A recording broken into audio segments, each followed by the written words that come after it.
Okay, so I started with talking about the people of Mexico, and I went through what I have seen. I went through bad attitude, um, the abuse of government and governmental services, the corruption in bureaucracies and governments that where people willingly uh, assist illegal immigrants in entering the country and sustaining their life while they're here. And I was just talking about politics. Politics is a dirty business. I've written papers on how the liberal news media, ABC, NBC, CBS, CNN, MSNBC, work at manipulating the emotions and the thoughts of the average individual in order to get them to support Democrats. There is a reason why you don't believe in yourself. There is a reason why you don't have any personal confidence, or at least you don't have enough personal confidence to where you could interact with an economic environment and be able to provide for yourself. And that reason is that every day when you listen to the radio, when you watch the television, when you read newspapers, you're getting nothing but negative images. And what you're seeing in the news is the nothing works, everything sucks, why bother? That's what you're getting from the news.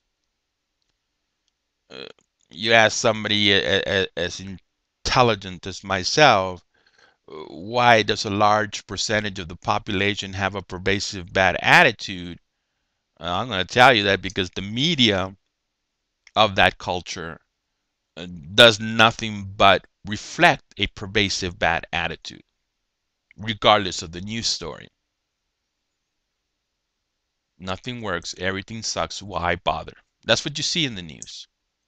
Look at your news, and they're literally telling you not to believe in hospitals, not to believe in doctors, not to believe in lawyers, not to believe in police officers, not to believe in public schools, not to believe in political candidates.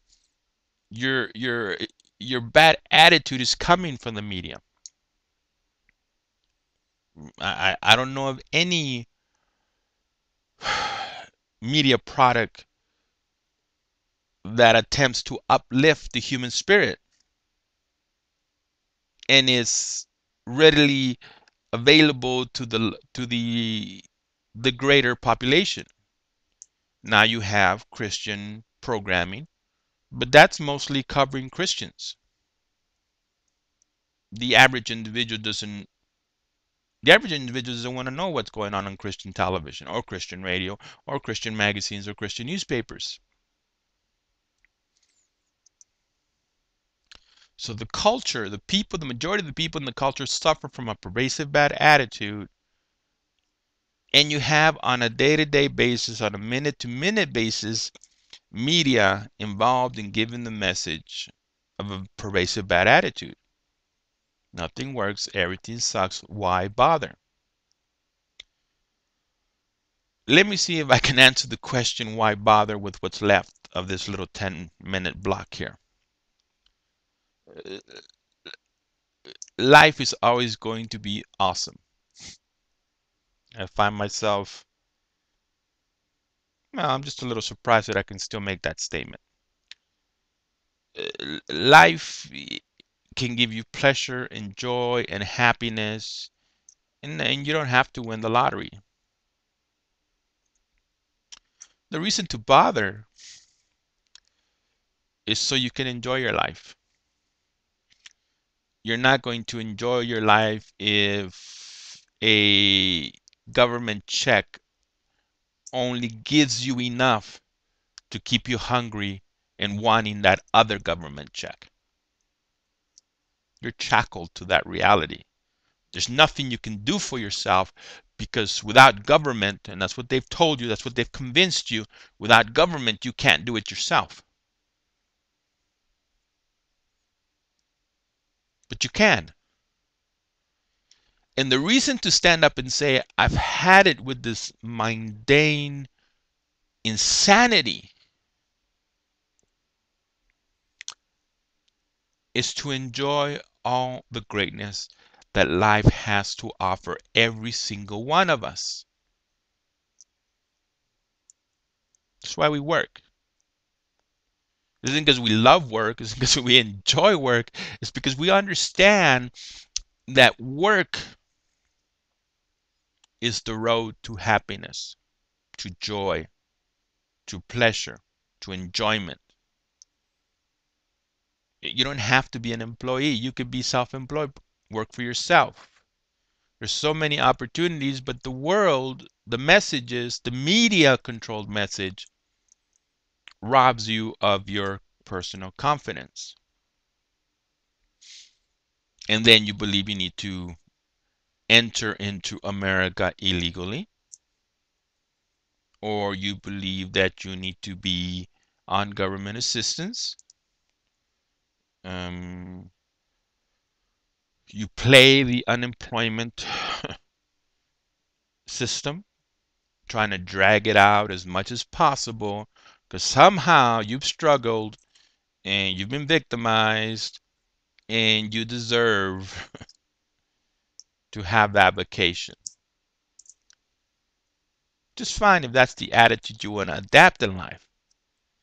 But just remember that there is a proper attitude that will lead you to an enjoyable, pleasurable life. Not a superficial life. You know, vulgar people when they're laughing and criticizing everybody else, they're feeling pleasure. They are. Gang members when they're in that conversation of we're Superman and nobody can mess with us and we can kill everybody and everybody has to fear us. They're feeling pleasure. I don't think that's the healthy way to live. I don't think you can truly get from life what life has to offer you with those kind of attitudes. And you don't have to fear people. I mean, there's a high level of crime in America, but the smart person figures out where to be, where not to be. The smart person figures out who not to have eye contact with. And the smart person figures out to carry a handgun. It's that plain and simple. I have an obligation to not be part of the problem. I have an obligation to be a little bit smarter than the average person. I have an obligation to put my insight and wisdom to good use. Therefore, I have an obligation to try to educate my American neighbor. The whole thing about illegal immigration is just a perverse political mess. People pandering to special interest groups, Hispanic special interest groups, not necessarily caring about the Mexican or any other immigrant group, but just needing to be successful, financially successful, by being a proponent of the ideas of Hispanic immigration reform or immigration reform. I was born in Mexico.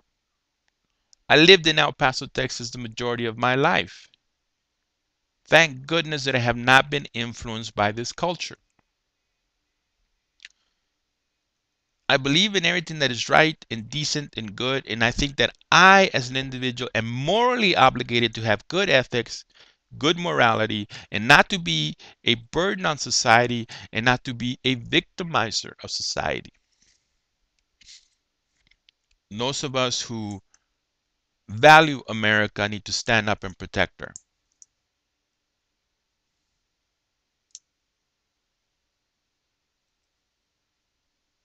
If you don't, you're going to lose her.